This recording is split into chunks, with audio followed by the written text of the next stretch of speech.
የተቀመጣችሁበት ወንበር እንደማይጥላችሁ እርግጠኛ ናችሁ። መሬት ላይ የተኛ ሰው ወድቃለሁ ብሎ አይፈራም። ከአብ ጋር ያለ ሰው ለዘላለም አይወድቅም። ከእግዚአብሔር ጋር የሆነ ሰው ለዘላለም በፍጹም አልተጻፈም፣ አልሆነም፣ ሆኖ አያውቅም። በፍጹም ውድቀት የናንተ አይሆንም። ወዳጆቼ የአንድ ዕቃ ዋጋው ያለው ሰሪው እጅ ነው። ዋጋውን በደንብ የሚያውቀው ዕቃው እንኳን ዋጋውን አያውቅም። የኔና የናንተ ዋጋ ያለው እኛም ጋር አይደለም፣ ሰዎች ጋርም አይደለም፣ የሰራን አምላካችን እግዚአብሔር ጋር። ሰዎች አይረባም ብለው ቢሉ እነሱ ካላቸው ሁኔታ ተነስተው ነው የሚናገሩት።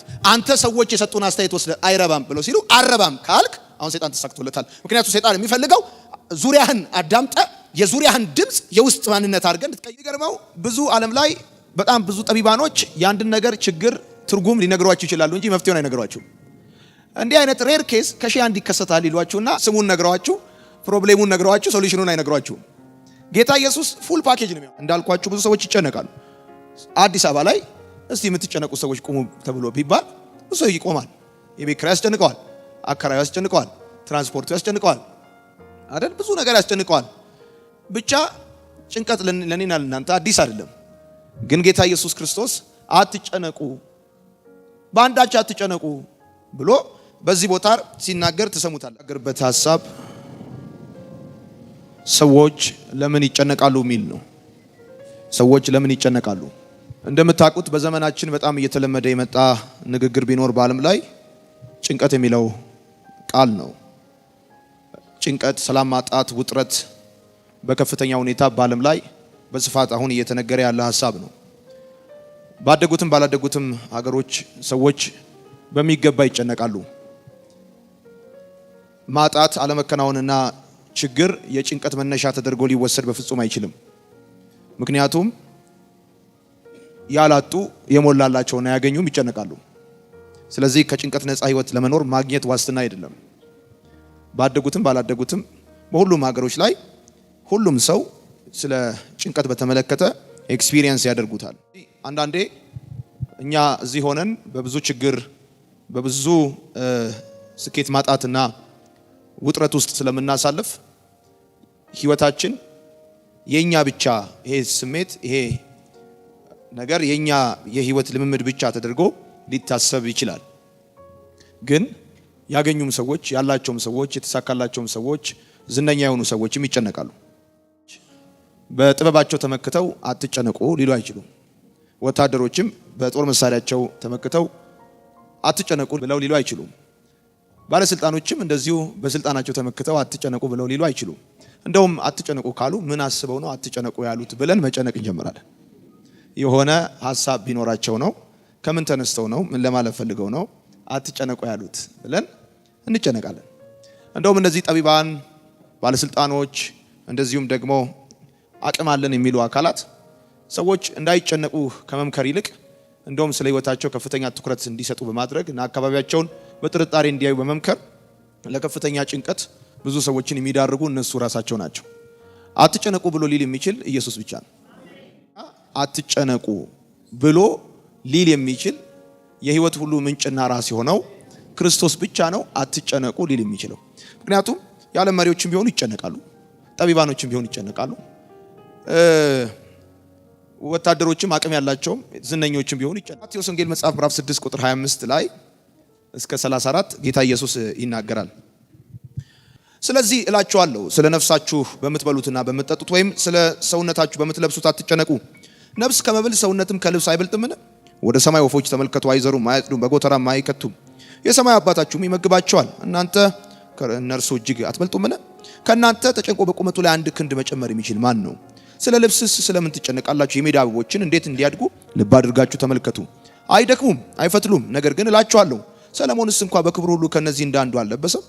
እግዚአብሔር ግን ዛሬ ያለውን ነገም ወደ እቶን የሚጣለውን የሜዳን ሳር እንዲህ የሚያለብሰው ከሆነ እናንተ እምነት የጎደላችሁ እናንተ ማይልቁኑ እንዴት እንግዲህ ምን እንበላለን፣ ምንስ እንጠጣለን፣ ምንስ እንለብሳለን ብላችሁ አትጨነቁ።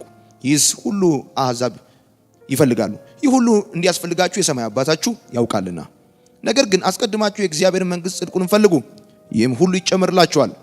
ነገ ለራሱ ይጨነቃልና ለነገ አትጨነቁ፣ ለቀኑ ክፋቱ ይበቃዋል። ንግግር የተናገረው ማቴዎስ ወንጌል መጽሐፍ ምዕራፍ 6 ላይ ቁጥር 25 ላይ ጀምሮ ያለውን ያነበብኩት የተናገረው ኢየሱስ ስለሆነ ንግግሩ ሞቲቬሽናል ንግግር ነው። ሞቲቬሽናል ስፒች ከሚባለው የጌታ ኢየሱስ ክርስቶስ ንግግሮች አንዱ ይሄ ነው። አበቦችን ይዋቸው፣ ተመልከቷቸው። አዋፍትን ይዋቸው፣ አይዘሩም አያጭዱም፣ የሰማይ አባታችሁ ይመግባቸዋል። አበቦችን አያቸዋቸው አለ ጌታ። ሰለሞን በክብሩ ከነዚህ እንዳንዱ አልለበሰም? እነዚህ ወደ እሳት የሚጣሉ ናቸው። ወደ እሳት የሚጣሉትን የሚጠፉትን እንዲህ ካለበሰው እናንተ እንዴት የሚበልጥ እግዚአብሔር አያደርግላችሁም ነው ጌታ ኢየሱስ ያለውና ይሄ ሰሚዎቹን በጣም የሚያነቃቃ የሚያስደስት የሚያበረታታ ንግግር ነው ጌታ የተናገረው። ስለዚህ ጌታ ኢየሱስ ክርስቶስ በዚህ ቦታ የተናገረው አሁን ባነበብኳቸው 10 ቁጥሮች ውስጥ የተናገረው ሶስት ነገር ነው የተናገረው። የመጀመሪያው የጭንቀትን ትርጉም፣ በሁለተኛ ደረጃ የጭንቀትን መንስኤ፣ በሶስተኛ ደረጃ የጭንቀትን መፍትሄ ነው ያስቀመጠው። የሚገርመው ብዙ ዓለም ላይ በጣም ብዙ ጠቢባኖች የአንድን ነገር ችግር ትርጉም ሊነግሯችሁ ይችላሉ እንጂ መፍትሄውን አይነግሯችሁም። እንዲህ አይነት ሬር ኬስ ከሺህ አንድ ይከሰታል ይሏችሁና ስሙን ነግሯችሁ ፕሮብሌሙን ነግሯችሁ ሶሉሽኑን አይነግሯችሁም። ጌታ ኢየሱስ ፉል ፓኬጅ ነው የሚያወራው። የችግሩን ትርጉሙን ወይም የጥያቄውን የተነሳውን ሐሳብ ትርጉሙን አስቀምጧል። ጭንቀት ማለት ምን ማለት እንደሆነ፣ የጭንቀት መንስኤው ምን እንደሆነ፣ መፍትሄው ምን እንደሆነ፣ ትርጉሙንም መንስኤውንም መፍትሄውንም ነው ኢየሱስ በዚህ ቦታ አበቦችን ሰለሞንን አንስቶ አዋፍትን አንስቶ ነገ ስለራሱ ይጨነቃል ብሎ በእነዚህ 10 ቁጥሮች ኢየሱስ ትርጉሙንም ምክንያቱን መንስኤውንም መፍትሄውንም ነው ስለ ጭንቀት በተመለከተ ያስቀመጠው። እንዳልኳችሁ ብዙ ሰዎች ይጨነቃሉ። አዲስ አበባ ላይ እስቲ የምትጨነቁ ሰዎች ቁሙ ተብሎ ቢባል ብዙ ሰው ይቆማል። የቤት ኪራይ ያስጨንቀዋል፣ አከራዩ ያስጨንቀዋል፣ ትራንስፖርቱ ያስጨንቀዋል አይደል? ብዙ ነገር ያስጨንቀዋል። ብቻ ጭንቀት ለኔና ለናንተ አዲስ አይደለም። ግን ጌታ ኢየሱስ ክርስቶስ አትጨነቁ፣ በአንዳች አትጨነቁ ብሎ በዚህ ቦታ ሲናገር ትሰሙታላችሁ። በአጭር አማርኛና በተብራራ መልኩ ሲቀመጥ መጽሐፍ ቅዱሳዊ የጭንቀት ትርጓሜ ምንድነው ከተባለ ጭንቀት ማለት አለማመን ማለት ነው። ጭንቀት ማለት አለማመን ማለት ነው። ያለማመን መፍትሄው ደግሞ ማመን ብቻ፣ ሌላ ምንም ታሪክ የለውም። ያለማመን መፍትሄው ማመን ብቻ። ጨነቃለህ ማለት አታምንም ማለት ነው። አንዳንድ ሰው ይጨነቃል። ነገ እንዴት ነው የሚቀጥለው? ቤቴ እንዴት ነው የሚቀጥለው? ልጆቼ ምንድነው የሚሆኑት? ስራዬ፣ ዕጣ ፈንታዬ፣ መጨረሻዬ፣ ጡረታዬ ምናምን ብለው ይጨነቃሉ። እና ነገ ምን ሆናለሁ ብለው ያስባሉ። ቤቱም፣ ልጆቹም፣ ጥጆቹም፣ ከብቶቹም፣ ዘመዶች ምናምን ብለህ ማለት ምንም አይሆንም። ባይ ዘ ወይ ምንም አይሆንም። በመሰረታዊ ደረጃ አንድ ሰው ማወቅ ያለበት ጉዳይ ይሄንን፣ ጭንቀት ማለት አለማመን ማለት የመጀመሪያው ትርጉም መጽሐፍ ቅዱሳዊ እሳቤው እሱ። ምክንያቱም አበቦችን ያለበሳቸው ማን ነው? ሰለሞን በክብሩ እንኳን ከነዚህ እንዳንዱ አለበሰ ማለትና እንኪያስ እነዚህ ወደ እሳት ተጥለው የሚጠፉትን ካለበሰ እናንተ እንዴት እንለብሳለን ብላችሁ እንዴት እንበላለን ብላችሁ ትፈራላችሁ? ይህ እንግዲያውስ አለማመን ነው፣ አምላካችሁን አለመታመን። የመጀመሪያው ጭንቀት ማለት አለማመን ነው፣ መፍትሄው ማመን ነው። ሁለተኛው ጭንቀት ማለት ጨለማውን የህይወት አቅጣጫ በመመልከት የሚፈጠር ተስፋ ቢስነት ነው።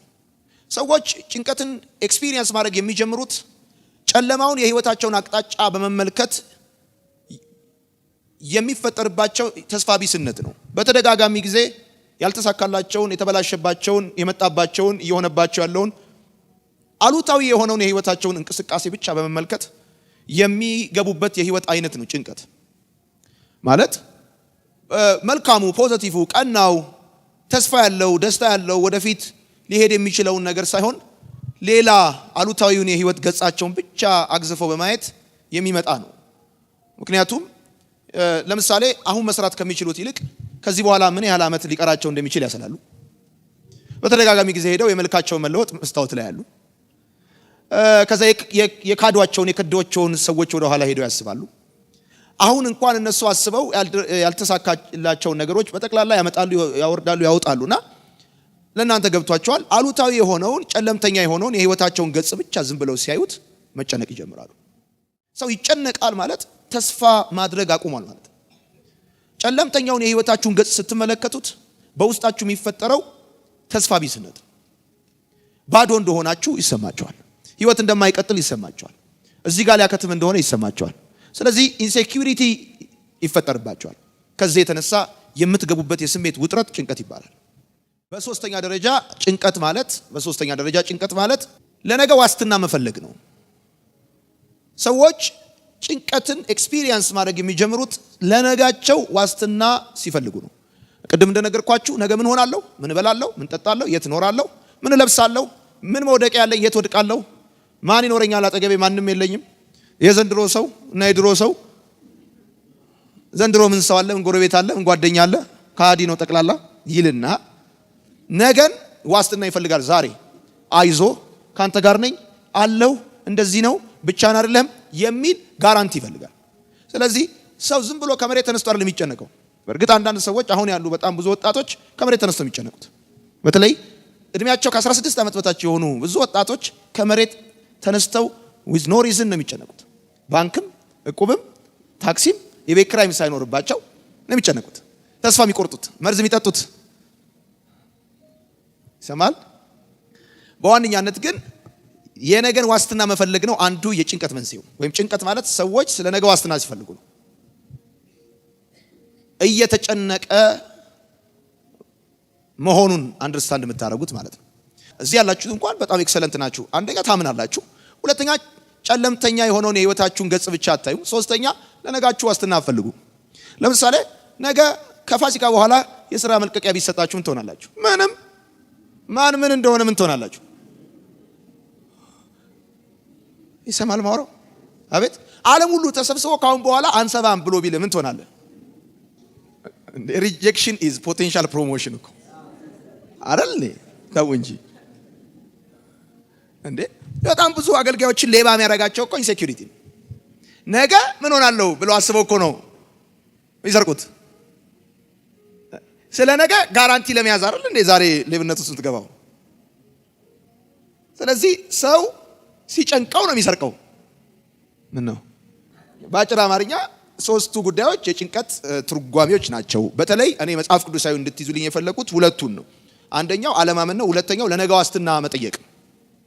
ጭንቀት የጭንቀት መንስኤው ምንድነው? እሺ አሁን ትርጉሙን የሰማነው መንስኤዎቹ ምንድናቸው? ታዲያ እንደዚህ እንድንሆን ምክንያቱም የሆኑት ነገር ምንድነው ብላችሁ ከጠየቃችሁኝ የጭንቀት መንስኤ የመጀመሪያው መንስኤ አላዋቂነት ነው። አላዋቂነት ነው የጭንቀት ምክንያቱ አላዋቂነት ነው። ምን አላዋቂነት? ይሄ አላዋቂነት ለሁለት ይከፈላል። በኋላ አጽፋቸዋለሁ። ቆይ ይሄ አላዋቂነት ለሁለት ይከፈላል። አንደኛ ያለህን አለማወቅ ነው። ሁለተኛ ማን እንደሆንክ አለማወቅ። ሰዎች የጭንቀታቸው መንስኤ ያላቸውን አለማወቃቸውና እነሱ ማን እንደሆኑ አለማወቃቸው ነው መሰረታዊው የጭንቀት ምክንያት። ብዙ ሰዎች ያላቸውን ስለማያውቁ ነው የሚጨነቁት። ጌታ ኢየሱስ እዚህ ቦታ የተናገረው ይሄንን ነው። በመጀመሪያ ሊያሳያቸው የፈለገው ያላቸው ነው። ነፍስ ከመብል አይበልጥም ወይ አላቸው። ሰውነትስ ከልብስ አይበልጥም ወይ አላቸው። የሚበልጠውን ይዘዋል፣ በሚያንሰው ነው የሚጨነቁት። ብዙ ሰው የሚጨነቀው በሚበልጠው አይደለም፣ የሚበልጠውን ይዞ በሚያንሰው ነው የሚጨነቀው።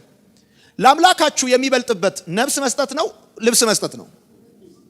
ነፍስን ሳይሳሳ ሲሰጣችሁ ሰውነትን የሰጣችሁ እግዚአብሔር እንዴት ነው ልብስ የሚከለክላችሁ? እንዴት ነው ምግብ የሚከለክላችሁ? የሚበልጠው እኮ እናንተ ጋር አለ። ከልብስ የሚበልጠው ሰውነት ነው፣ ከመብል የሚበልጠው ነፍስ ነው። የሚበልጠውን ነገር አላቸው። ሊያሳያቸው የፈለገው የመጀመሪያው ጉዳይ ይሄ ነው። አሁን ምን እበላለሁ ምን እጠጣለሁ ብለህ የምትጨነቅ ሰው ይሄ እኮ በጣም ያነሰ ጉዳይ ነው። የሚበልጠው እኮ ያንተ ሆኗል። ምክንያቱም ሰው ነህ፣ ነፍስ ሰጥቷል። የሚገርም ነው። ሰውነት ሰጥቷል። ለእግዚአብሔር የሚከብደው የለም። ከባድ ሊባል የሚችለው ጉዳይ ለአንተ እግር መስጠት ነው እንጂ ጫማ መስጠት አይደለም። ለአንተ እጅ መስጠት ነው። የሚገርም ይሄ በጣም ሶፊስቲኬትድ ቴክኖሎጂ ነው። ይሄ አስባል የነርቭ ስርዓት በምን ያህል ፍጥነት ምላሽ ሰጥቶ እንደገና ዕቃ እንደምታነሳ ምናምን ይሄ የሚከብደውን ጉዳይ በህይወት አድርጎልሃል። ስለዚህ ጌታ ኢየሱስ እንደዚህ ነው የሚላቸው፣ ነፍስ ከመብል ከመጠጥ ሰውነትስ ከልብስ አይበልጥምን? በአጭር አማርኛ የማይጨነቅ ሰው ማለት የሚበልጠው እንዳለ የገባው ሰው። ብዙ ሰው የሚጨነቀው የሚበልጠውን ይዞ በሚያንሰው ነው። ይሄው ጌታ ምስክሬ ነው ወዳጆቼ። የሌላችሁ ነገር ሁሉ ተደምሮ ካላችሁ አንድ ነገር አይበልጥም። አልሰማችሁኝ? ካላችሁ ብዙ ነገር አጣልኩም። የሌላችሁ ነገር ሁሉ ቢደመር ካላችሁ አንድ ነገር አይበልጥም። ካላችሁ አንድ አሁን ለምሳሌ ይሄ አለኝ ብላችሁ የምትሏቸው ነገሮች ዘርዝሯቸውና ያላችሁን ሁሉ ደምራችሁ አይደለም። የሌላችሁን ደምራችሁ ካላችሁ ውስጥ አንዱን ፒክ አድርጋችሁ የሌሏችሁ ነገሮች ቢደመሩ ካላችሁ አንድ ሲንግል ነገር አይበልጡም። የሚበልጠው ነገር እናንተ ጋር አለ። ስለዚህ ነው በዚህ ቦታ ላይ በ10 ቁጥር ውስጥ ኢየሱስ የነገራቸው ጉዳይ ይሄንን ነው። ምንድነው ያላቸው? ጭንቀት አለማመን እንደሆነ ከነገራቸው በኋላ መንስኤው ያላቸውን አለማወቃቸው። ነፍስ ከመብል አይበልጥም ወይ? ሰውነትስ ከልብስ አይበልጥም ወይ አላቸውና እንደዚህ አላቸው፣ የሰማይ አዕዋፍትን ተመልከቷቸው፣ አበቦችንም ይዋቸው እንዴት እንዳለበሳቸው። እንደውም ሰለሞን በጥበቡ ከነዚህ እንዳንዱ ለበሰ። ከዛስ ቀጥሎ ሲናገር እናንተ አትበልጡም ወይ አለ። ሁለተኛው እነሱ ማን እንደሆኑ አልገባቸው። ከእግዚአብሔር አንፃር ከአምላካቸው አንፃር እነሱ የራሳቸው እነሱ ፐርሰናሊቲያቸው ማን ምን እንደሆነ አላወቁ። ስለዚህ ሰው የሚጨነቀው የመጀመሪያው ባለማወቁ ነው። አለማወቁን ካያችሁ ደግሞ በሁለት ነው። አንደኛ ያለውን አያውቅም። ሰይጣንም አውቆ የሌለው ነው የሚነግረው። የለም የለም የለም የለም የለም ነው የሚል እንጂ ያለ አይልም። ለምሳሌ አሁን አንተ ተአምረኛ እግዚአብሔር መሆኑን ለማወቅ ከፈለክ እግዚአብሔር ያደረጋቸውን የተአምራት መጽሐፎች ማገላበጥ አይጠበቅብህም። አንተ ራስህ ተአምር ነው። ኑሮ ተአምር ነው። አንተ እኮ አስማተኛ ማየት አይጠበቅብህም። አንተ ራስህ አስማተኛ ነህ። ጌታ ምስክሬ ነው። የዓለም ኢኮኖሚ ስንት በስ የወረደበት ሁኔታ ላይ አንተ ኢኮኖሚ 11% እያደገ ነው። ይሰማል ወይ? ምቀኛ ሸረኛ ፈልፈልቱ ያለበት አገር ወጥተህ ትገባለህ። ስንት ድንቅ ተአምራቶች እኮ አንተ ልጅ ቤት ህይወት ስራ ራሱ ሚራክል ነው። ዛሬ ኤግዚስት ማድረግ ራሱ ተአምር ነው። አራም ይባል በደንብ አርጋም ይባል። አዎ የሚበልጠው ነገር አንተ ጋር አለ እኮ። ሰዎች ከመሬት ተነስተው አይጨነቁም። የመጀመሪያው ለጭንቀታቸው በር ከፋች የበታችነት ስሜታቸው ነው። ሰው ሁሉ ያለው እንደሌላቸው ይሰማቸዋል። ሰው ሁሉ የደረሰበትን እነሱ እንዳልያዙት ይሰማቸዋል። በጣም የሚገርም ማንም ቢሊየን ቢያወጣ የማይኖረው አለ። ለምሳሌ የዱባዩ ንጉስ የመጀመሪያው ንጉስ ሊባሉ በሚችሉበት ሁኔታ ብዙ ጊዜ ኩላሊት ይቀይረዋል። የዱባይ ህዝብ በጣም ስለሚወዳቸው በፍቅር ነው እያለቀሰ ኩላሊቱ የሚሰጣቸው። ጉበታቸውን ቀይረዋል፣ ሳምባቸውን ቀይረዋል። አንዴ አይደለም የቀየሩት፣ ሁለቴ ቀይረዋል፣ ሶስቴ ቀይረዋል፣ አራቴ ቀይረዋል፣ አምስቴ ቀይረዋል። ግን የሚገርምህ ብር እያላቸው እየቀየሩ መቀየር እንኳን አልቻሉም።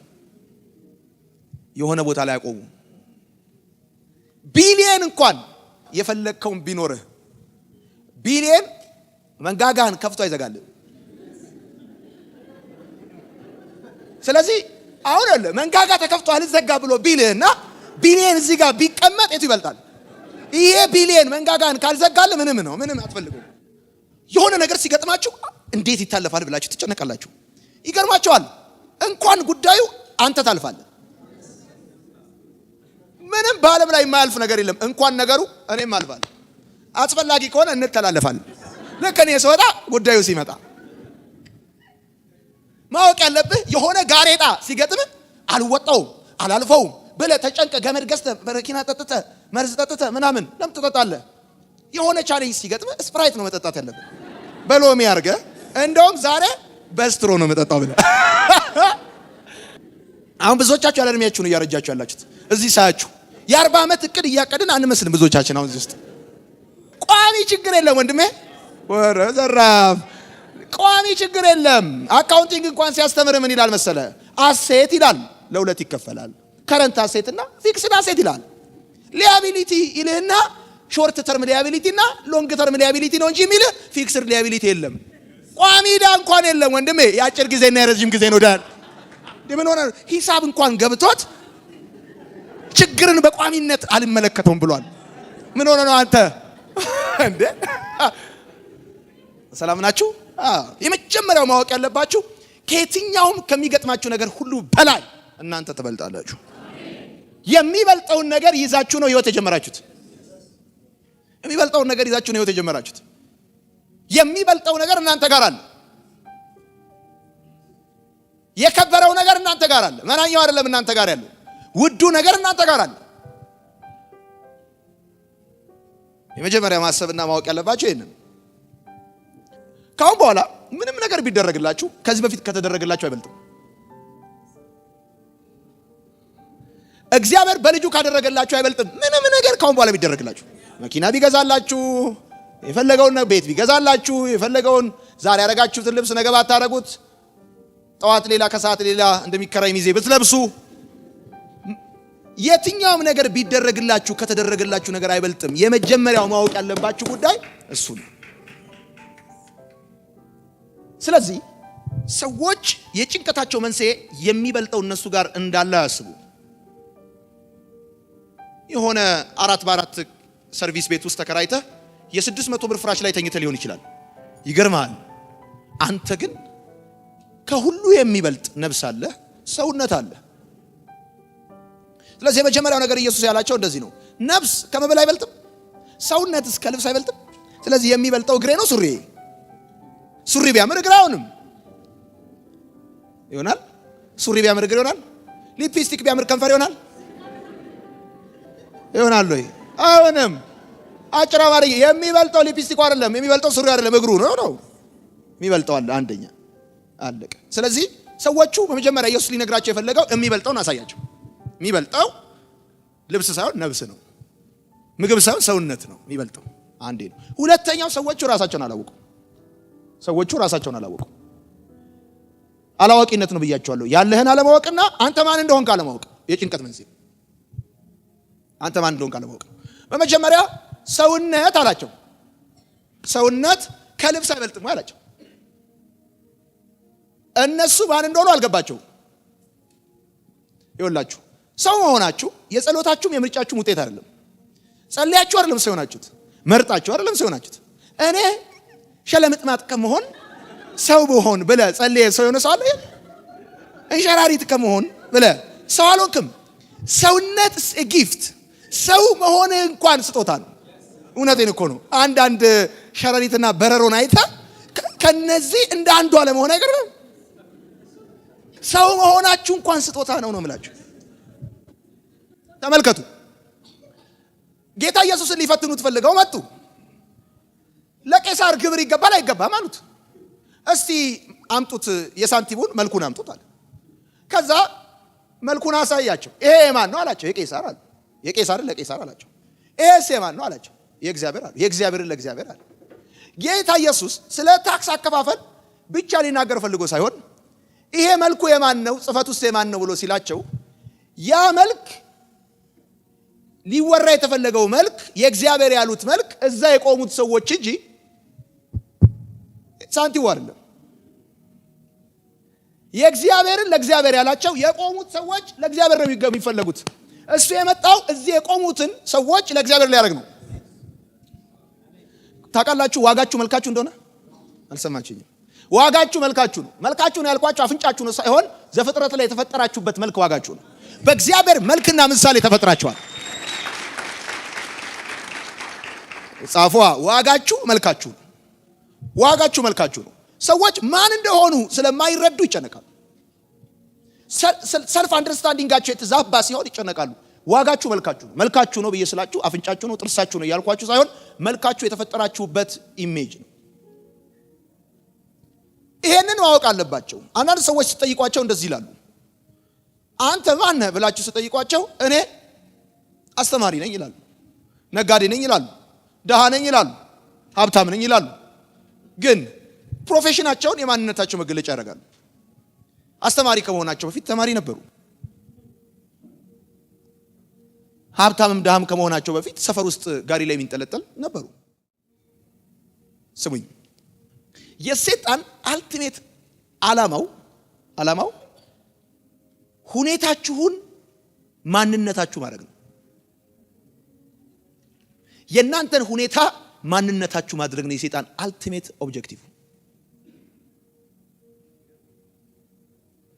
የተሳካለት ፋይናንሻል ክራይሲስ ውስጥ ስትገቡ አይደለም፣ አይደንቲቲ ክራይሲስ ውስጥ ስትገቡ፣ የማንነት ቀውስ ውስጥ ስትገቡ ነው ሰይጣን የሚሳካለት እንጂ የኢኮኖሚ ቀውስ ውስጥ ስትገቡ አይደለም፣ ማህበራዊ ቀውስ ውስጥ ስትገቡ አይደለም። የማንነት ቀውስ ውስጥ ስትገቡ ነው። ከቀውስ ሁሉ በላይ ከባዱ ቀውስ የማንነት ቀውስ ነው። የፖለቲካ ቀውስ አይደለም፣ የማንነት ቀውስ ነው። በማንነት ቀውስ ላይ መሰረት ያደረጉ ሌሎች ቀውሶች ሁሉ ሊቀለበሱ አይችሉም። ቢኮዝ ዋናው ጉዳይ የማንነት ቀውስ ስለሆነ። አሁን የኢትዮጵያ ችግር እኔ የምመለከተው የፖለቲካ ቀውስ አድርጌ አይደለም፣ የኢኮኖሚ ቀውስ አድርጌ አይደለም፣ ማህበራዊ ቀውስ አድርጌ አይደለም። የማንነት ቀውስ ነው፣ የማንነት መዛባት ነው ሰው የገጠመው። ስለዚህ ለመሰላችሁ ሰይጣን የሚፈልገው ውጫችሁ ውስጣችሁ እንዲቆጣጠረው ነው። የክራይስት ዓላማ ውስጣችሁ ውጫችሁ እንዲቆጣጠረው ነው። ውጫችሁ ምንም ሊሆን ይችላል። ውስጣችሁ ነው ውጫችሁን ኢንቫይሮንመንታችሁን ገቨርን እንዲያደርገው የሚገባው እንጂ የእግዚአብሔር ኦብጀክቲቭ ያ ነው። ለዚህ ነው ቅድም ያልኳችሁ የሰይጣን ዓላማ ሁኔታዎቻችሁን የእናንተ ማንነት አድርጎ መስራት ነው። ሁኔታችሁ ማጣት ነው። ሁኔታችሁ ባዶነት ሊሆን ይችላል። ሂሳባችሁ ላይ ብር የለም። ዞር በግራና በቀኝ የምታዩት ነገር ላይ ነው ይችላል። ስለዚህ ይሄ ውጫዊ ሁኔታችሁን የውስጥ ፐርሰናሊቲያችሁ ሆኖ እንዲቀየር ይፈልጋል። ከኪሳችሁ ተነስታችሁ ባዶ ነኝ እንድትሉ ይፈልጋል። ከዙሪያችሁ ተነስታችሁ ተስፋ የለኝም እንድትሉ ይፈልጋል። የተሳካለት ከኪሳችሁ ተነስታችሁ ባዶ ነኝ ስትሉ፣ ከኢንቫይሮንመንታችሁ ተነስታችሁ ተስፋ የለኝም ስትሉ ተሳክቶለታል። እኔ የሚለውን ዲፊኒሽን ከቃሉ ይልቅ ሁኔታዎቻችሁ ላይ ሰዎች ላይ እንድታረጉ ይፈልጋል። ወዳጆቼ የአንድ ዕቃ ዋጋው ያለው ሰሪው እጅ ነው። ዋጋውን በደንብ የሚያውቀው ዕቃው እንኳን ዋጋውን አያውቅም። የኔና የናንተ ዋጋ ያለው እኛም ጋር አይደለም፣ ሰዎች ጋርም አይደለም፣ የሰራን አምላካችን እግዚአብሔር ጋር። ስለዚህ አንዳንድ ሰዎች አይረባም ብለው ቢሉ እነሱ ካላቸው ሁኔታ ተነስተው ነው የሚናገሩት። አንተ ሰዎች የሰጡን አስተያየት ወስደ አይረባም ብለው ሲሉ አረባም ካልክ አሁን ሰይጣን ተሳክቶለታል። ምክንያቱም ሰይጣን የሚፈልገው ዙሪያህን አዳምጠ የዙሪያህን ድምጽ የውስጥ ማንነት አድርገህ እንድትቀይረው ነው። አልፈልግህም ብለው ሲሉ ሰዎች አላስፈልግም ብለን እንድትወስድ ማለት። ኤሳው በደንብ ገብቶታል ቃል ምን አይነት አቅም እንዳለው። ያዕቆብ በረከቱን ከወሰደ በኋላ ኤሳው መጥቶ አባቱን የጠየቀው አንድ ነገር ነው። ሌላ ብር የለህም አይደለም ያለው፣ ሌላ ቃል የለህም አለ። ሌላ ቃል የለህም እንጂ ያለው ሌላ ብር የለህም አላለው። ሌላ ከብት የለህም፣ ሌላ እርሻ የለህም አይደለም። ሰውን ሲነገርብህ የተቀበልከው ነገር በህይወቱ እንደሚሰራበት በደም ገብቶታል። እነሱ ማን እንደሆኑ አልገባቸውም። ስለዚህ አንዳንድ ሰዎች ትምህርታቸውን ማንነታቸው አድርገዋል። ስለዚህ ትምህርታቸው ሲበላሽ ማንነታቸው ስላደረጉ ገመድ ይገዛሉ። ኤፍ ማለት ፋንታስቲክ ማለት ነው ብዬ ባለፈው እንደነገርኳችሁ አንተ እዚህ ትምህርት ቤት ሳይሆን የምታስፈልገው መርካቶ ነው ማለት ነው። ብትነግድ ያዋጣሃል ማለት ነው። አለቀ። ትምህርትህን እንደ ማንነት አድርገህ ስራህን ፕሮፌሽን ማንነት አይደለም እንዴ? አንዳንድ ሰዎች ምንድነው ማንነት ስትሏቸው ሐኪም ነኝ ይለዋል። ሐኪም ከመሆናቸው በፊት ምን ነበሩ? ሰው ነበሩ። ፕሮፌሽን ማንነት ሊሆን አይችልም ምንም ታምር። ስለዚህ ቢዝነስ ነጋዴ ነኝ ትልና ንግዱ ሲዛባ ከዛ እንደውም ራሴን አጠፋለሁ ብለህ ሽጉጥ ትገዛለህ እንዴ? እኔ እኮ ማለት ንግዱ ማለት አይደለም። እኔ ሌላ ንግዱ ሌላ። ለምን ሰዎች ተስፋ ቢስ የሆነ ስሜት የሚሰማቸው ስለ ራሳቸው ተስፋ የሚቆርጡት ጨለምተኛ የሆነ እይታ ውስጥ የሚገቡት? ለምሳሌ አንዳንድ ሰዎች አገልግሎትን አንቀበልም ይለዋል። ከዛ አንተ ምን ትላለህ? አንተ ማለት አገልግሎት ማለት ነው እንዴ? እኔ ማለት አገልግሎት ማለት አይደለም። እኔ እኮ አገልጋይ ከመሆኔ በፊት የሰፈራችን ተስፋ የተጣለብን ለብሔራዊ ቡድን እግር ኳስ ተጫዋች ነበርኩ። ተስፋ የተጣለብን ለብሔራዊ ቡድን ይሰማል ወይ? ሰዎች የሚጨነቁት ሰልፍ አንደርስታንዲንጋቸው ሲዛባን እነሱ ማን እንደሆኑ ሳያውቁ ሲቀሩ በቃ ሰይጣን ይመቸዋል። ለዚህ ነው ሰውነት ከልብስ ይበልጣል፣ ነፍስም ከመብል ይበልጣል። አበቦቹን ተመልከቷቸው አለና እናንተ ከነሱ ጋር እኩያ ናቸው አለ። እነሱ ወደ እሳት ይጣላሉ አለ፣ እናንተ ግን ትበልጣላችሁ አለ። እግዚአብሔር ለአበባ ካለበሰ ለኔማ ሰከንድ አንድ ያልብሰኝ ብለህ ለምን ትላለህ? እግዚአብሔር አበባን ሲዝኑን ጠብቆ እኮ ነው የሚያለብሰው። ሲዝኑ ክረምት ላይ ያ አበባ ታይሙ አረንጓዴ ቅጠል ብቻ የሚሆን ከሆነ እሱን ያለብሰዋል። ልክ መስከረም ሲጠባ ቢጫ ሮዝ የሆነ ነገር ያለብሰዋል። እግዚአብሔር ሲዝኑን ጠብቆ ካለበሰው እመነኝ እግዚአብሔር ወቅቱን ጠብቆ ያዘንጣል። አሜን በል። የተቀመጣችሁበት ወንበር እንደማይጥላችሁ እርግጠኛ ናችሁ። መሬት ላይ የተኛ ሰው ወድቃለሁ ብሎ አይፈራም። ከአብ ጋር ያለ ሰው ለዘላለም አይወድቅም። ከእግዚአብሔር ጋር የሆነ ሰው ለዘላለም በፍጹም አልተጻፈም፣ አልሆነም፣ ሆኖ አያውቅም። በፍጹም ውድቀት የናንተ አይሆንም። ብዙዎቻችሁ ወጣቶች ናቸው። አረብ የነዳው መኪና እየነዳ አምቡላንስ አይሰራም። ስንት ሺህ ኪሎ ሜትር ሄዷል እያልክ አምቡላንስ አይሰራም። you have to believe this in እግዚአብሔር 00 ይሰጣቸዋል። አሜን በል። በቃ አሜን በል። አንድ ሰው መኪና መግዛት ፈልጎ ውጭ ሀገር ሲልክ ሞዴሉን ምንድነው ሊገዛ የምትፈልገው ብሎ አለ ጓደኛው እዛ ሊገዛለት ሞዴሉን ሲነግረው ፋብሪካው ሲሄድ ካቆምን 25 ዓመት ነው አሉት። ይሄን አይነት መኪና መስራት ካቆምን እኔ በጣም የገረመኝ ነገር እንደዚህ ነው። ምንም አልወራጭም አልፈራገጥም። እኔ ከአበባ በልጣለሁ። በቃ አበቦቹን ያለበሳቸው አባቴ ነው። አባቴ አበቦቹን ካለበሳቸው ወቅታቸውን ጠብቆ ካስጌጣቸው አንተን የማያስጌጥበት ምንም ምክንያት የለም። ስለዚህ አሁን ስማ ነገር አበባ ክረምት ላይ እና ለበጋ ልብሳቸው ምን መምሰል እንዳለበት አይጨነቁም። ወቅቱን ጠብቆ ያለብሳቸዋል አባቴ። ከፀሐዩ ጋር የሚሄድ አለባበስ ያለብሳቸው፣ ከዝናቡ ጋር የሚሄድ አለባበስ ያለብሳቸው። አሜን በል። ስለዚህ ጡረታዬ ትላለህ እንዴ አንተ? ስለዚህ አንተ ማን ነህ ብትባሉ እኔ ብላችሁ ሐኪም ነኝ አትበሉ፣ ነጋዴ ነኝ አትበሉ፣ አስተማሪ ነኝ አትበሉ። ይሄ ፕሮፌሽናችሁ እንጂ እናንተነታችሁ አይደለም፣ ማንነታችሁ አይደለም። ስለዚህ የሰይጣንም ዋና ዓላማውንም እንዳስቱ የኔ ማንነት የክርስቶስ ሕይወት ነው ብላችሁ ጻፉ። የኔ ማንነት የክርስቶስ ሕይወት ነው። ፕሬዝ ጋድ ኢዝ ራይት ኮንፌሽን። የኔ ማንነት የክርስቶስ ሕይወት ነው። የቀበሌው ሐሳብ አይደለም የኔ ማንነት። እውነቴን እኮ ነው። የድራችን ጸሐፊ ሐሳብ አይደለም የኔ ማንነት። የመስሪያ ቤታችን ስራ አስኪያጅ ሐሳብ አይደለም የኔ ማንነት። የኔ ማንነት የክርስቶስ ሕይወት ነው። ለምሳሌ ጃፓን ሀገር መኪና ከመግዛት በፊት ሊኖርህ የሚገባ ጉዳይ አለ። ፓርኪንግ ሳይኖርህ መኪና አይሸጡልህም። ፓርኪንግ እንዳለ ደብዳቤ ያጽፈህ ነው መኪና ብትገዛው። እኛ ሀገር መኪና ለመግዛት ምንድነው የሚያስፈልገው? ብር ነው። እንደየሀገሩ ነው የምታስበው ልፈልጌ ነው። ስለዚህ ያንተ ማንነት የክርስቶስ ሕይወት ከሆነ የምታስበው ባለህበት ነው። አሁን በዚህ ሰዓት ባብቀኝ ነህ በክርስቶስ ሆነ ደግሞ በዚህ በአዲስ አበባ ነው። አንተን ለየት የሚያደርገው በአንድ ጊዜ በሁለት ቦታ መኖር መቻል ነው። አይገርምም? ኢዝ ሚራክል። አሜን በል። ሴ አሜን። ስለዚህ የመጀመሪያው የጭንቀት ምክንያቱ አለማወቅ፣ ያለህን አለማወቅ እና አንተ ማን እንደሆንክ አለማወቅ። አንተ ማን እንደሆንክ ወቅ። ሰማይና ምድር ሁሉ ዩኒቨርስ ሁሉ የሱ ነው። ባህርና በባህር ያለው ሁሉ የሱ ነው። የብስና ሞላው ሁሉ የሱ ነው። እውነት። ሁለተኛው የጭንቀት መንስኤ ለዚህ ዓለም ካለህ ልክ የሌለው ሐሳብ ነው። ለዚህ ዓለም ያለ ልክ የሌለው ሐሳብ ነው የጭንቀት መንስኤው። በማርቆስ ወንጌል መጽሐፍ ምዕራፍ 4 ቁጥር 19 ላይ እሱ ነው የሚናገረው። እናውጣ። ማርቆስ አላቸውም ይህን ምሳሌ አታውቁምን? እንዴትስ ምሳሌዎች ሁሉ ታውቃላችሁ? ዘሪውም ቃሉን ይዘራል። ቃልም በተዘራበት መንገድ ዳር የሆኑት እነዚህ ናቸው። በሰሙትም ጊዜ ሰይጣን ወዲያው መጥቶ በልባቸው የተዘራውን ቃል ይወስዳል። እንዲሁም በጭንጫ ላይ የተዘሩት እነዚህ ናቸው። ቃሉንም ሰምተው ወዲያው በደስታ ይቀበላሉ። ለጊዜው ነው እንጂ በእነርሱ ስር የላቸውም። ኋላም በቃሉ ምክንያት መከራዊም ስደት በሆነ ጊዜ ወዲያው ይሰናከላሉ። በእሾህም የተዘሩት ሌሎች ናቸው። ቃሉን የሰሙት እነዚህ ናቸው። የዚህ ዓለም ሐሳብና ባለጠግነት ማታለል የሌላውን ነገር ምኞት ገብተው ቃሉን ያንቃሉ፣ የማያፈራም ይሆናል። አሁን እዚህ ጋር ዘር ሊዘራ ወጣ። አንዳንዱ አለ በመንገድ ዳር ወደቀ፣ አንዳንዱ ጭንጫ ወደቀ፣ አንዳንዱ ደግሞ እሾህ መሃል ወደቀ። እሾህን የገለጠበት መንገድ እንደዚህ ብሎ ነው።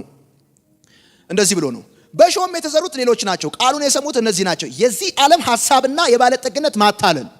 ይሄ ሜርሚና የሚል የግሪክ ቃል ነው። የዚህ ዓለም ሐሳብ ማለት ጭንቀት ነው። ጭንቀት ማለት ልክ የሌለው ማለት ነው። ሜርሚና ነው የዚህ ዓለም ሐሳብ። ስለዚህ ሁለተኛው የጭንቀት መንስኤ ለዚህ ዓለም ያለ ልክ የሌለው ሐሳብ ነው። ሰዎች ለጭንቀት የሚዳረጉት ልክ በሌለው ሐሳብ ሲዋጡ ነው። ሰው በውሃ ሲሰምጥ እንደሚረጥብ ልክ እንደዛ በዚህ ዓለም ሐሳብ ሙሉ በሙሉ ቁጥጥር ውስጥ ሲገቡ ለጭንቀት ይዳረጋሉ። መንስኤው ሁለተኛው ይሄ ነው። ከልክ ያለፈ የዚህ ዓለም ሐሳብ ከሰፈራቸው ልጆች፣ ከጎረቤታቸው፣ ከዘመዶቻቸው በሁሉ ነገር በልጠው ለመታየት ከመፈለጋቸው የተነሳ በቆርቆሮ፣ በብሎኬት፣ በአጥር፣ በውሻ ክራንቻ፣ በምናምን ለምንድን ነው ያልኳችሁ? አንዳንድ ሰዎች ኑሮዬ ይበቃኛል ማለትን ተማሩ ተብለው በኑሮዬ ይበቃኛል ከመኖር ይልቅ በዚህ ዓለም ባለጠግነት ሐሳብ ከልክ በላይ ሲጠመዱ፣ ከልክ በላይ ሲያዙ፣ ሲጠመቁ ነው ለጭንቀት የሚዳረጉት። የሚያስፈልጋቸው አንድና ጥቂት ነገር ሆኖ ሳለ እንጀራ በወጥ እንጂ እንጀራ በወርቅ አይበሉም። 40 ቦታ ዕቁብ ገብተው ሲበጣጠሱ ከዛ በኋላ የማይሆን ውጥረትና ነፍስ ውጪ ነፍስ ግቢ ውስጥ ይገባሉ። መጽሐፍ ሲናገር እንደዚህ ይላል፣ ዓለሙም ምኞቱም ያልፋሉ። ስለምንድነው በሚያልፈው የዚህ ዓለም ምኞት ከልክ በላይ የምትወጠረው? ምን ስለሆነ ነው እንደዚህ በአንድ እግሬ መከራዬን የማየው? ምን ስለሆነ ነው እንደዚህ የሰው ፊት የማየው? ምን ስለሆነ ነው እንደዚህ ጠዋት 11 ሰዓት ተነስቼ ምሳቃዬን ቋጥሬ ሌሊት ልጆቼ ሲተኙ ገብቼ ሳላቃቸው ሳንተዋወቅ እኔም ጠዋት ስወጣ እነሱም ተኝተው ሲጠብቁኝ 18ኛው ዓመት ላይ እማላቀው ጎረምሳ ጋር የምትዋወቀው ምን ስለሆነ ነው ብለህ አስብ። አንዳንዶቻችን ለጭንቀት የተዳረግነው ሰይጣንም ፈልፈልቱም ፈልፈላም ቡዳም ሰላቢ መጋኛ ምቀኛ መጥቶብን ሳይሆን ራሳችን ለዚህ ዓለም ካለን ልክ የሌለው ምኞት በጥቂት ልንኖር በመጠን ልንኖር ስንችል ከመጠን ባለፈ የብልጫ አስተሳሰብ እንደ ስስ ፌስታል ተወጥረን ከዛ የመድኃኒት ማለት ከዛ በኋላ ስበርልኝ ጭንገፋ አለ ስበርልኝ በእኛ ዘር ያለ አለ ስበርልኝ ምንም ይሰበር ነገር የለም። እውነቴን እኮ ነው። እኔ አንዳንድ ሰው መርገሙ ሳይሆን መሰበር ያለበት እግሩ ነው መሰበር ያለበት ብዬ ነው የማስበው። ለምን እቤት አልቀመጥ ብሎ ነው ጣጣ እያመጣ ያለው። እኔ እኮ ባይ ዘ ዌይ ነጭና ጥቁር ነው የምነግራችሁ። አስመስዬ አልሸጥላችሁ። እንደዚህ አለ የዚህ ዓለም ሐሳብና የባለጠግነት ማታለል አለ። ሜርሚና የሚለው ጭንቀት ነው። የዚህ ዓለም ሐሳብና የባለጠግነት ማታለል ወደ ጭንቀት ውስጥ ሊከታቸዋል። ባለጠግነት ያታልላቸዋል። አሁን ይሄኛውን ፎቅ ጀምረዋል ብትጨርሰው ከዛ እዛ ጋር የሆነ ነገር ደግሞ ብታረግ ፋብሪካውን ብትጀምረው ከዛ የሆነ እንትን ብታረግ ሱቋ መኪናውን ምናምን ከዛ የሆነ 9 10 11 ስራ ከዛ አንዱ በዚህ ጎትታል፣ ግማሹ በዚህ ጎትታል። መከራ አንተ ያለ አንዱ የጭንቀት መንስኤ ይሄ ነው። ከልክ ያለፈ የባለጠግነት ማታለል። ወዳጆቼ እበሉ የፈለገ ቢኖራችሁ እኮ አንድ ማታ አንዴ ነው የምትተኙት።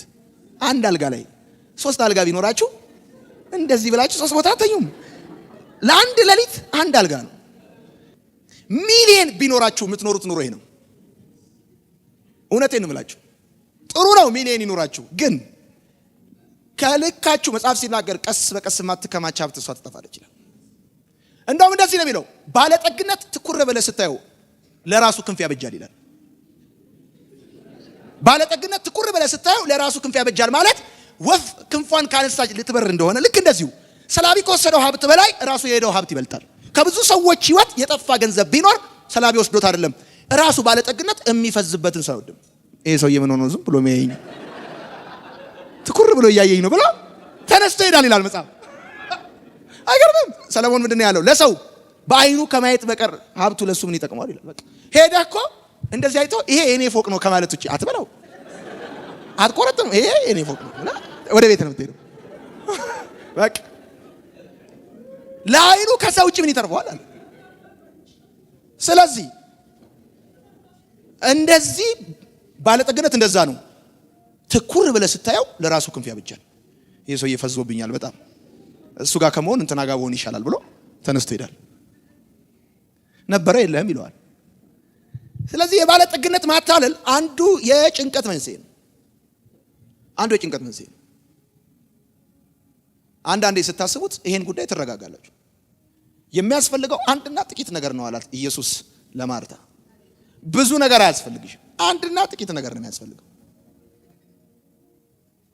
እንደውም አይቻለሁ የተረጋጋ ቢዝነስ ያላቸው ሰዎች፣ በጣም ውጤታማ የሆኑ ሰዎች አይቻለሁ። በጣም ቀስ ብለው ነው የሚሄዱት። አይታችሁታል? የማይሳካለትን ሰው ነገ እመጣለሁና 6 ሰዓት ስለው 1 ሰዓት ተኩል ጠብቀኝ ይላል። 2 ተኩል ሌላ ሰው ይቀጥራል፣ 4 ተኩል ሌላ ሰው ይቀጥራል፣ 5 ሰዓት ተኩል ሌላ ሰው። እንደዚህ አይነት ሰው ራሱ ሀብታም ሆኖ አያውቅም። አይሆንም። ራሱ ባለጠግነት መረጋጋት ይፈልጋል።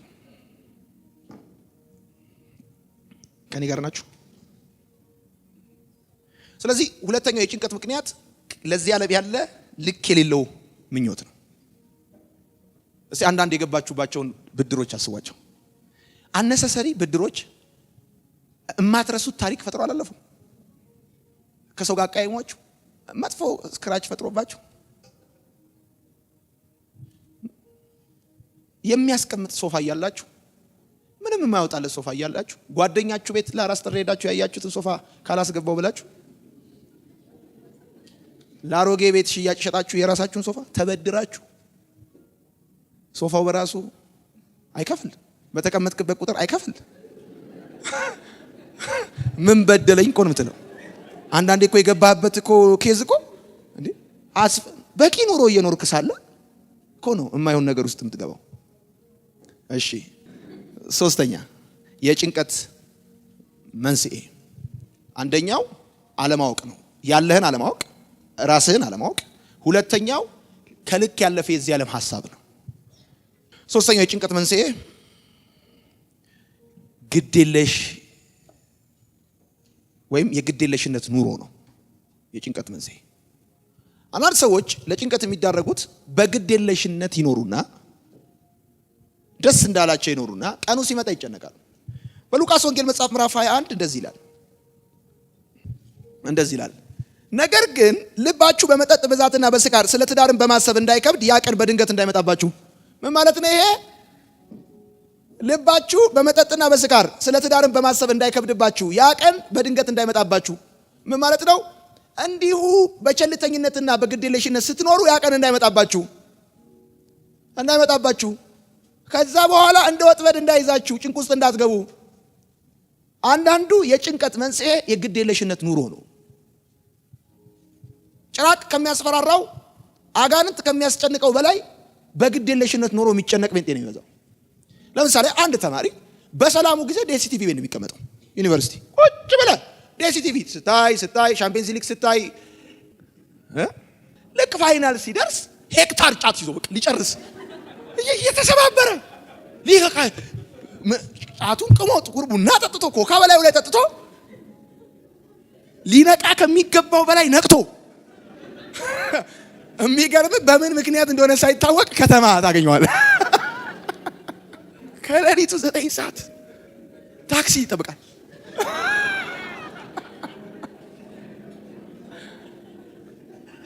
በጠዋት ቢያጠናስ ቻፕተሩ ሳይከማች ቢያጠናስ በየዕለቱ ትንሽ ቢያጠናስ የፈተና ቀን ይጨነቃል አይጨነቅም?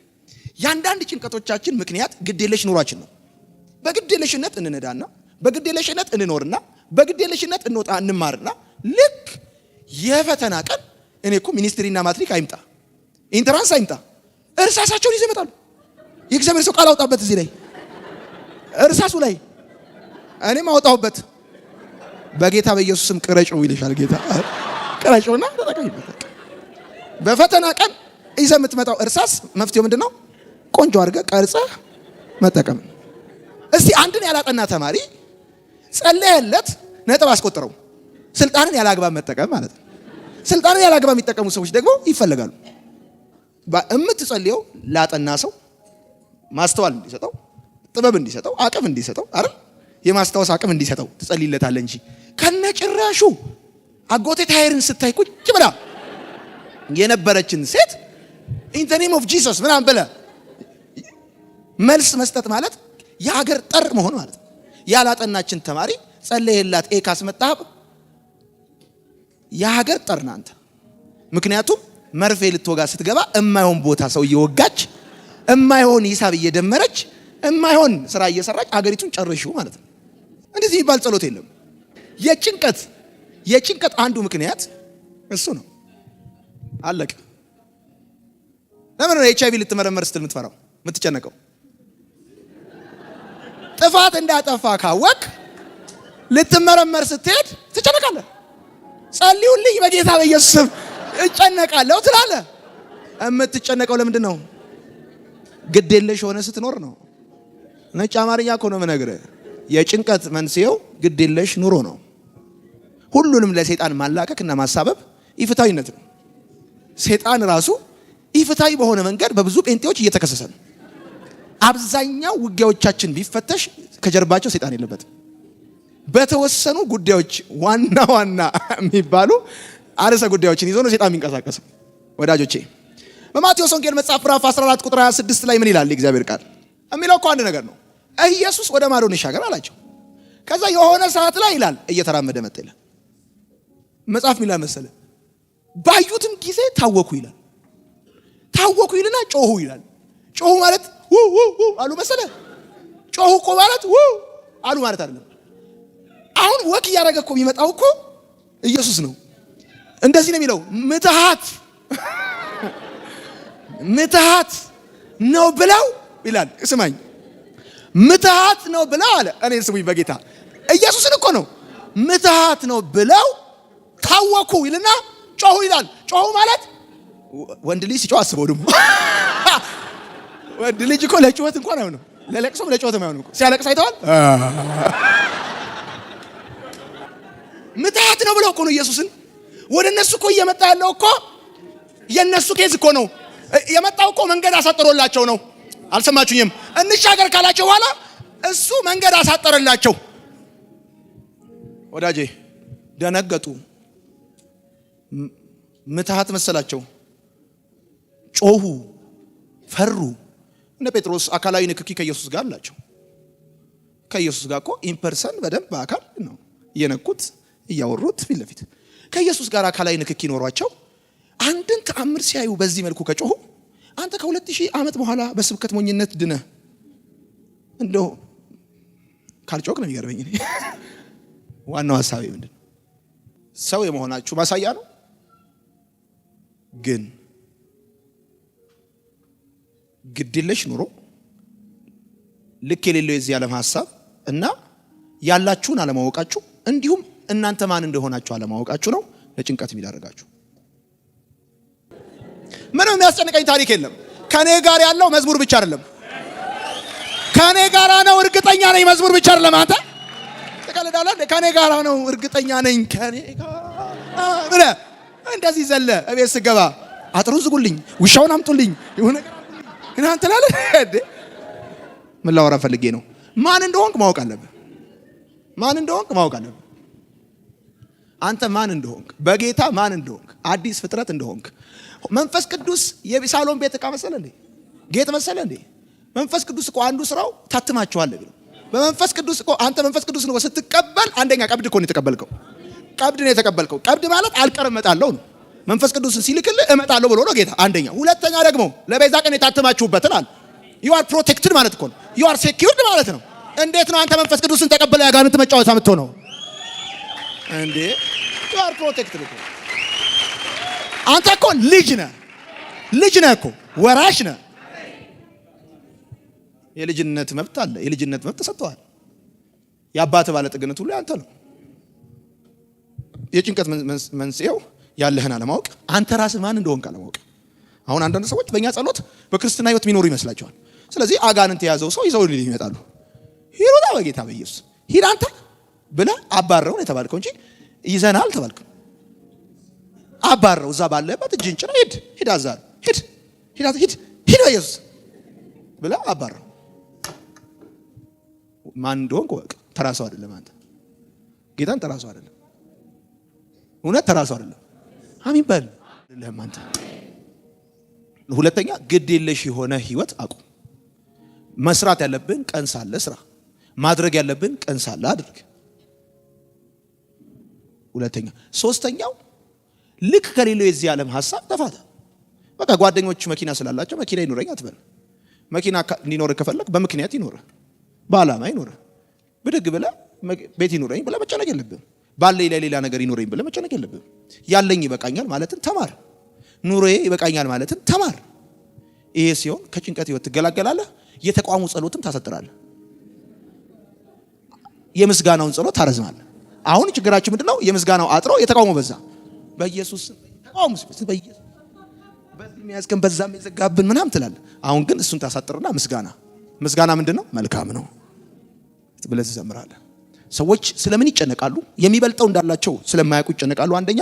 ሁለተኛ እነሱ ማን እንደሆኑ ስለማያውቁ ይጨነቃሉ። ለዚህ ዓለም ካላቸው ልክ የለፈ ሐሳብ ነው። ሶስተኛ የግዴለሽ ህይወት ኑሮ ነው። ለዚህ ደግሞ መፍትሄውን አብሬ አዝና ያስቀመጥኩላችሁ። በመጀመሪያው ደረጃ የሚበልጠው አላችሁ፣ የሚያንሰው አይደለም ያላችሁ። በሁለተኛ ደረጃ ሰውነታችሁ ይበልጣል። ሰው መሆናችሁ as a gift፣ ጸሎታችሁ ምርጫችሁም አይደለም። የእናንተ ህይወት ማለት እናንተ ማለት ማንነታችሁ ማለት የክርስቶስ ህይወት ነው፣ ፕሮፌሽናችሁ አይደለም።